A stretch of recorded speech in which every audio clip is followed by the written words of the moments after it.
What are 3 golden nuggets that you can give people who are on their path but have not really found that motivation or that consistency or that discipline to really decide to make it happen?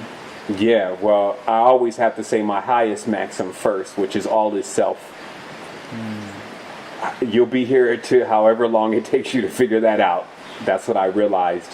And it also helps you process the past experiences you've had with others and also the experiences that you're going to have on your journey. Give an example of that. All is self. Well, shoot, man, like I always think of the worst of the worst. Like in my mind, I kind of go, well, what's the lowest? And, you know, when you study occultism and you feel vibrations and energy, you realize that there are forces that are really connected to what we would say is evil.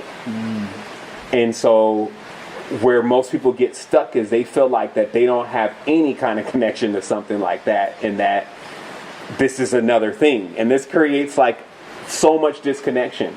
And what I started realizing is that there was a small part even of what that was inside of me. And I mentioned that earlier. And that while it may not be super magnified, if we took 10,000 people and we added up all that little bit, we would then get that force that we don't like so much. Yeah. So all is self is basically saying, look, you to be able to overcome ultimately your nemesis, you're going to have to realize how that exists in you. Now, in occultism, what they also refer to this just specifically as is not allowing the power of God to escape your body, like to escape your being, because only within your being can you obtain it and contain it. But once it becomes external, it's out of control. So I feel like that it's you taking a responsibility in your life for everything. And a lot of people have started coming into how they have this creative power and that they're really creators. But in that, you need to accept the bad creations, the trials and errors that we also go through, even when we're experimenting or thinking about what we want to do. Like, let me try this. And the results of that, and how sometimes the results are not, you know, they're still moving in their own volition, but they're not balanced, right? So that's one. The second thing is realizing that a lot of this is directly connected to the diet. That if you're feeling like you're catching the flux and in the vortex all the time, you probably need to drop some shit out of the cargo hanger.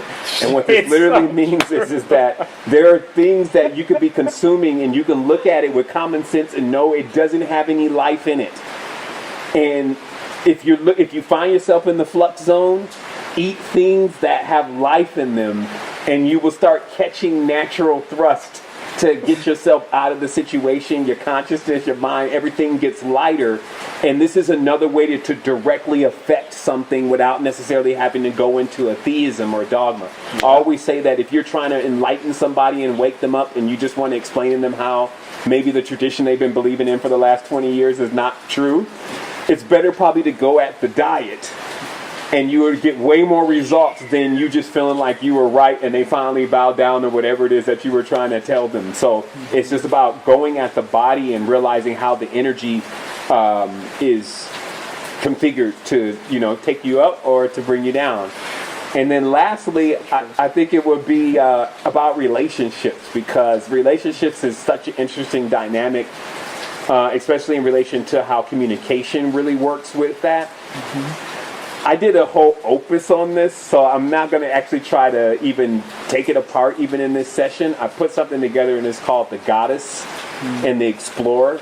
Yep. And the core of it is just the simple fundamentals of understanding that, first of all, you are really an androgynon.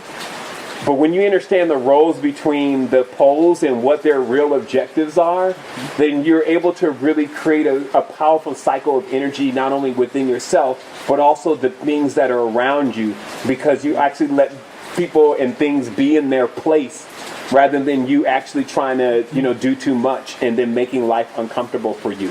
Yep. So in a nutshell, just relationships and really getting those dynamics, because everything is a relationship that we deal with in life. So the better you are at relationships, if you keep seeing your relationships ending on the rocks, even like your job relationship, people that are around you, it's a sign for sure to go back in on the fundamentals. Yeah. And I think also, personally, that those fundamentals have not been highlighted as well as far as the 2020 version of what the divine masculine and the divine feminine role plays in each of us now. That's honest. That is one of the biggest spaces for opportunity I feel right now. Yes. And get sometimes out of your comfort zone. Your environment, you can craft your environment. Sounds, smells, incense, all these different things change the field that you're normally used to. And so if you're trying to move something in your life, start with resculpting your environment and stay consistent. This is the biggest thing. None of this stuff works at all when you do it a day.